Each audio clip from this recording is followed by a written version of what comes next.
Coach Volpato, sconfitta nel derby contro Antenor Energia Virtus Padova. Partiamo innanzitutto dalla bellissima cornice di pubblico che c'è stata oggi al Palaberta e dal bellissimo spot che avete dato alla pallacanestro. Passiamo al match e lascio a te la parola. Il match è stato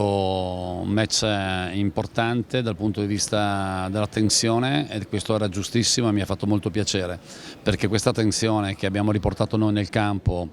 è la stessa passione con cui tutta la gente è venuta a vedere la partita. 1500 persone oggi qui è stato un segnale veramente importante di quanto la pallacanestro in Padova sia una necessità da un certo punto di vista. Per quanto ci riguarda, l'abbiamo giocata sui nervi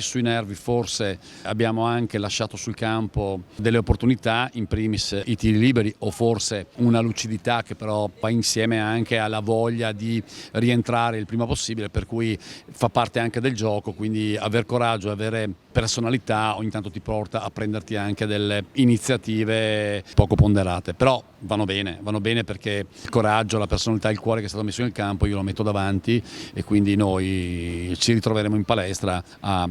continuare a crescere come abbiamo fatto fino adesso.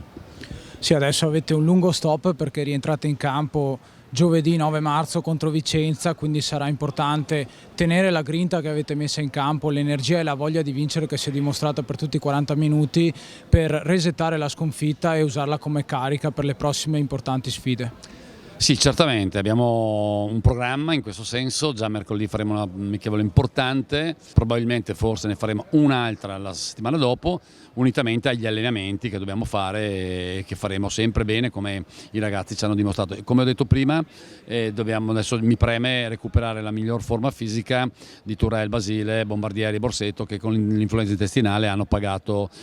moltissimo questa settimana qua. Ci siamo allenati a ranghi ridottissimi, però abbiamo cercato di preparare lo stesso la partita.